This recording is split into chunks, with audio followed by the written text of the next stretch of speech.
sampai plus 62. Kalau ini kan plus 61 nomor Australia. Nah ini juga nih yang satu paragraf ini yang 2 kalimat ini adalah apa tadi namanya tuh? Ini adalah personal statement.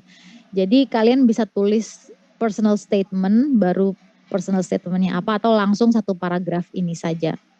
Jadi kalian bisa mencontoh ini ya nanti, mencontoh paragraf ini, tapi tinggal ganti sesuai dengan yang pernah kalian lakukan. Misalnya I am a hard worker and apa misalnya and enthusiastic with bla bla bla. Itu kalian bisa contoh. Lalu untuk career summary ini bisa ya. Career summary ini juga nih pertama nama perusahaannya, lalu jabatannya apa, terus kapan sampai sekarang, apakah sampai sekarang atau tidak. Kalian juga bisa menjelaskan biografi singkat sedikit tentang kantor kalian. Ini misalnya nih ya contohnya YLHS Activity Vacations. Nah ini YLHS Activity Vacations is a small successful company which combines adventure vacations with language education. Nah dutiesnya nih pekerjaan kalian, apa sih tanggung jawab kalian. Nah karena ini sampai sekarang masih dilakukan, jadi dia menggunakan verb one nih, I create and supervise bla bla bla. Terus I manage. Nah jadi di sini kalian gunakan verb 1. Tapi kalau untuk yang pekerjaan dia yang sebelumnya nih antara November sampai April 2013, nah dia menggunakan verb 2. Jadi I supervised, I also arranged, ya ini kan semua dengan verb 2. Jadi disinilah kalian menggunakan verb 2 di pekerjaan yang sudah selesai atau kita sudah tidak di sana lagi. Kalau yang sampai saat ini masih, kalian gunakan verb 1. Lalu untuk professional achievements ya ini juga bisa voted 3 years in a row by coworkers. Jadi ini sudah berlalu ya. Kayak tadi won juga ya karena sudah terjadi jadi gunakan verb 2. Education ini juga kurang bagus, tidak ada tahunnya, tidak ada tempatnya di mana, dia ambil dari mana. Nah, key skills nih juga nih. Key skills juga fluent in French and intermediate level Spanish, misalnya fluent in Indonesian ya. Dan jangan bilang bahasa. Bahasa itu language. Jadi jangan pernah kalian bilang I am fluent in bahasa. Ya itu malah jadi aneh dan tidak tepat. Jadi I'm fluent in Indonesian atau I'm fluent in bahasa Indonesia. Jadi yang lengkap jangan cuma bahasa saja. And misalnya intermediate level English. Nah itu juga kalian bisa gunakan. Lalu first aid qualified ini mungkin dia punya kualifikasi ya. Mungkin kalau kalian misalnya punya sertifikasi apa gitu, ya kalian juga bisa tulis di sini. Misalnya got a proofreading certification gitu misalnya ya dari lembaga sertifikasi profesi itu kan ada. Lalu ada excellent organizer and people manager. Nah ini juga bisa kalian masukkan kalau misalnya kalian pernah menjabat sebagai ketua apa gitu misalnya di Gema atau kalian menjadi editor kepala di Gema gitu ya misalnya. Lalu interestnya ya ini kalian bisa tambah ya. Nah kalau interest itu biasanya dengan verb ing. Misalnya reading, dancing kayak ini ya canoeing, climbing, terus apa nih di sini ada cooking, traveling, paragliding, and scuba diving. Ini diakhiri dengan ing untuk interest. Tapi kalau untuk fotografi ini pengecualian.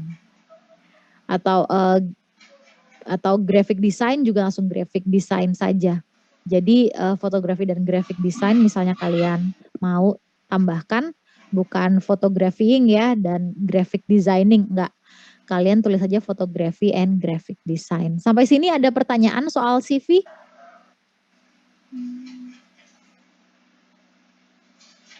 Miss izin bertanya. Yang education itu untuk sertifikat kan sering ada ya, sering dapat penghargaan. Itu masuknya kemana ya? Sertifikat apa nih? Sertifikat pernah mengikuti tertentu kejuaraan gitu, kejuaraan. Itu masuk di achievement saja. Nah, professional achievements itu bisa dimasukkan dengan sertifikat misalnya kejuaraan pernah menang lomba apa. Atau mungkin supaya tidak bingung kalau profesional biasanya kan tergantung kerjaan ya langsung tulis achievements. Itu kalian bisa masukkan di situ.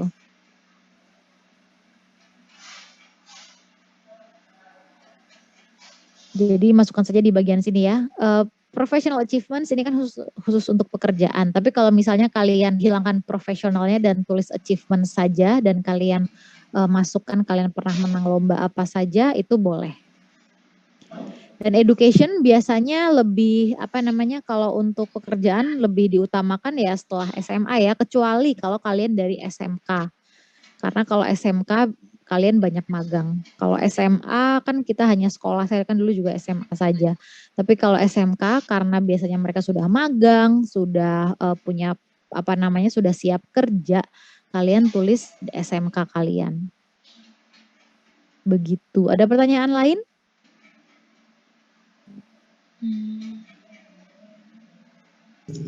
Miss, Mita mau tanya.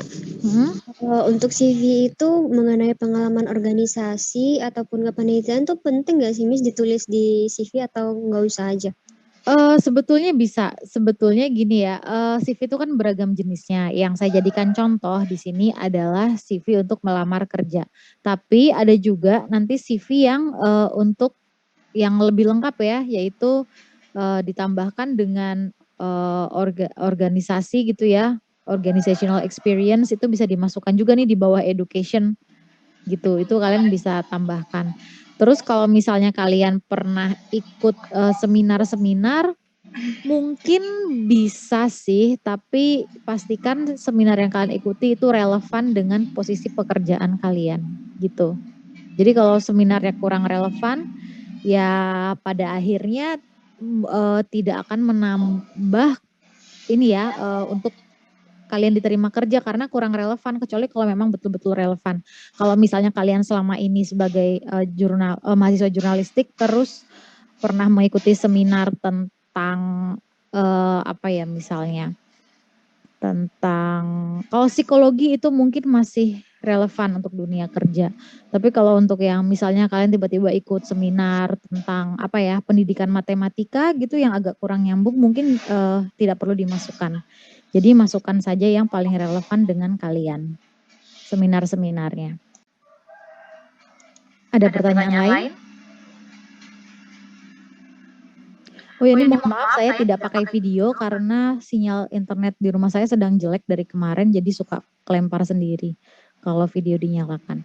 Ada pertanyaan lagi yang lain? Tentang CV jika tidak ada pertanyaan. Silakan. Perbedaannya fluent sama tadi proficient itu apa ya, Mem? Oke, it's a really good question. Jadi kalau proficient, gini sebenarnya proficient itu juga bisa sih digunakan untuk bahasa ya. Tapi kalau fluent itu lebih ke bahasa. Jadi kalau fluent in French nih contohnya. Jadi kalau fluent itu selalu dihubungkan dengan bahasa. Proficient ini juga bisa dihubungkan dengan proficient in French misalnya, itu bisa. Tapi kenapa di atas ini tadi contohnya ada fluent and proficient? Karena kalau kalian gunakan proficient di keduanya, itu jadi pengulangan dan seolah-olah kalian tidak fluent di bahasa ini gitu loh. Tapi kalau misalnya proficient, ini digunakan untuk skill yang selain bahasa. Dan biasanya proficient itu untuk IT ya, IT skills. Jadi di sini kita tidak bisa menggunakan fluent in IT use, itu salah. Karena fluent itu pasangannya untuk bahasa-bahasa.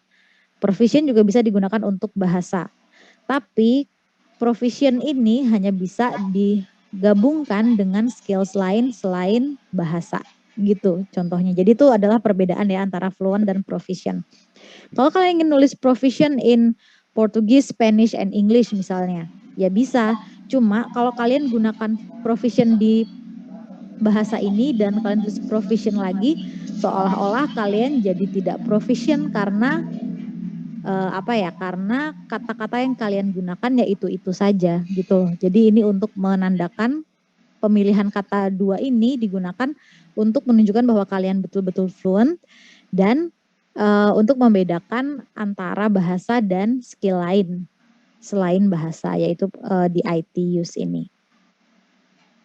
Begitu jawabannya, but it's a really good question. Ada lagi pertanyaan yang lain? Oke, thank you. Saya Mem. Portofolio sama CV itu apa bedanya, Mem? Kalau portofolio itu kan hasil kerja kalian. Jadi misalnya kalian pernah nulis di sebuah majalah gitu ya, atau kalian pernah menulis di sebuah media massa. Itu adalah portofolio kalian, hasil kerja kalian. Tapi kalau CV ini adalah ya namanya juga CV ya, kurikulum vitae ini daftar riwayat hidup, yaitu adalah ya pengalaman kalian tapi dalam bentuk singkat. Jadi misalnya nih, contohnya kalian pernah di career summary ya, nanti misalnya kalian pernah magang sebagai intern di misalnya Kompas Gramedia atau misalnya di ya let's say Kompas Gramedia lah. Jadi di sini kalian tulis kalian pernah misalnya di Kompas Gramedia, terus kalian misalnya wrote articles for misalnya apa magazine gitu atau website apa. Nah, terus nanti untuk portofolionya itu dokumen yang terpisah dari CV. Jadi nanti kalian tinggal masukkan di portofolio itu misalnya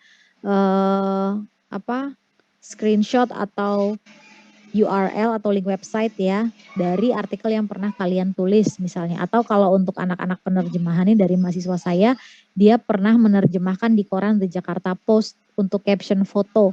Nah, itu caption foto itu ya merupakan portofolionya dia. Jadi dia kumpulkan tuh dokumen-dokumen yang pernah dia tulis, fotonya sekaligus caption fotonya gitu. Jadi kalau misalnya di career summary misalnya translated captions for The Jakarta Post, itu kan cuma hanya gambaran singkat saja apa yang sudah dilakukan. Tapi buktinya mana? Nah, buktinya ada di portofolio tadi. Itu bedanya. Ada pertanyaan lain? Miss izin bertanya lagi boleh? Kalau sepertinya kita pernah menulis novel, itu dimasukinnya ke mana ya? Ke kayak skill apa ke profesional?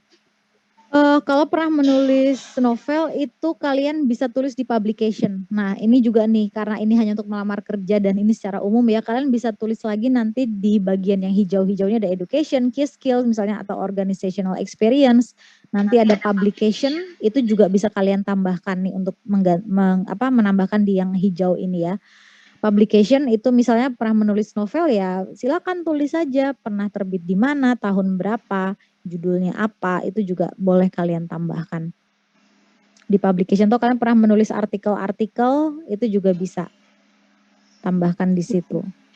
Tapi tapi untuk portofolio, kalau portofolio tadi, jadi kan kalau misalnya ada publication misalnya novel, portofolionya ya adalah novel kalian itu tadi gitu. Jadi itu adalah bukti hasil kerja kalian. Dan itu nanti jadi dokumen terpisah dengan CV. Oke, ada pertanyaan lain soal CV sebelum kita masuk ke ini ya, ke ke cover letter atau surat lamaran. Nah sebetulnya saya minggu lalu saya kan minta kalian buat di ini ya, buat di LinkedIn ya. Ada yang sudah bikin di LinkedIn belum? Sudah mencoba LinkedIn? Udah bikin akun LinkedIn, Mem. Bikin akun LinkedIn. Sudah? Sudah. Oke, nah jadi akun LinkedIn ini kalian kalau bisa LinkedIn-nya yang bahasa Inggris. Jadi kalian ubah nih, ini udah kelihatan kan ya ini LinkedIn saya. Jadi di sini di settings, di language ini langsung kalian ubah ke bahasa Inggris nih, English. Kalau kalian mau silakan ubah. Terus kenapa saya minta di LinkedIn? Karena LinkedIn ini kan seperti sosial media ya sosial media yang profesional. Jadi nanti ada fitur di LinkedIn untuk mengunduh ini menjadi CV. Jadi di sini saya tulis nih kan nama saya. Terus ini posisi saya nih, tempat kerjanya juga Politeknik Negeri Jakarta, bukan State Polytechnic of Jakarta. Terus about ini tadi ya summary-nya apa nih, I work in academia as a lecturer. In my spare time I write short stories that have been published in various anthologies and media. Misalnya seperti ini. Tadi ada yang career summary, ini kalau di LinkedIn namanya experience. Nggak masalah beda-beda seperti itu untuk pekerjaan. Bla bla bla ini ya, ini bla bla bla, terus nih kerja saya di mana aja. Sampai saya dulu magang di ini tabloid Sinyal Gramedia Majalah 10 tahun lalu. Terus ini experience, terus education. Education saya tidak masukkan SMA saya. Jadi saya hanya masukkan yang tambahan setelah S3, kok S3, setelah SMA, yaitu D3, S1 dan S2 gitu ya. Ini yang sudah, nah yang akan mendatang nih karena saya masih belum mulai perkuliahan, saya masih bulan Februari tahun depan, ini belum saya tambahkan untuk S3 saya. Terus volunteering, nah volunteering ini juga nih saya pernah, kalian pernah volunteer di mana gitu. Terus skills, nah ini skillsnya kalian bisa tambahkan sendiri di sini, nanti kalian tambahkan aja misalnya kalian tambahkan contohnya ya, misalnya fotografi, karena saya tidak jago di fotografi ya tidak saya masukkan. Ini nanti kalian tinggal klik aja, lalu klik save gitu ya. Ini gampang banget kok, tinggal tambah-tambah. Nah ini publications nih juga nih. Publications misalnya cerpen-cerpen saya atau artikel saya yang pernah saya tuliskan di media massa, terus honors and awards ya, ini kalian pernah mendapatkan apa saja, pernah dapat beasiswa atau pernah dapat penghargaan atau menang lomba misalnya. Nah ini kalian juga nih, ini saya juga tulis nih yang baru bulan ini ya, saya dapat yang beasiswa S3 di University of Western Australia, terus yang tahun-tahun sebelumnya juga ini jadi Fulbright di Amerika, terus LPDP ke Inggris saya dulu, terus ada macam-macam. Ini kalian bisa tuliskan saja selengkap mungkin. Terus nah, hasil tes ini juga penting ya, hasil tes. Kalau saya sih dulu IELTS dan uji kemampuan bahasa Indonesia. Apa kalian pernah mendengar ini? Uji kemampuan bahasa Indonesia? Pernah, Mem. Pernah. Nah, mungkin kalian juga bisa mencoba untuk mendaftar, kalau nggak salah 250.000. Nah, itu kalian bisa buat tambah di CV kalian, itu bagus UKBI, karena untuk menilai, meskipun kita orang Indonesia, kita kan ingin menilai kemampuan berbahasa Indonesia kita seperti apa. Nah, ini juga salah satu yang bagus tesnya. Terus untuk bahasa ya ini, bahasa juga kalian tambahkan. Terus organisasinya ini juga ada, karena saya dulu organisasinya yang dulu mungkin sudah terlalu lama ya, dan kayaknya kurang relevan dengan karir saya. Sorry, jadi saya tambahkan organisasi yang profesional saja, yaitu Himpunan Penerjemah Indonesia gitu ya. Oke, jadi ini, nah sekarang saya akan tunjukkan ke kalian bagaimana cara mengunduh ini menjadi sebuah CV. Jadi setelah kalian isi semua nih secara lengkap, kalian bisa klik more di sini, lalu save to PDF. Nanti akan muncul, nah ini dia, akan muncul CV dalam PDF yang persis isinya seperti ini, seperti profil LinkedIn saya. Tapi di sini tidak ada fotonya gitu, karena ya namanya juga ini kan berbasis Amerika kalau nggak salah LinkedIn itu, atau ya luar negeri sana lah. Jadi di sini tidak menggunakan foto ya di CV-nya. Jadi hanya ada kontaknya, itu hanya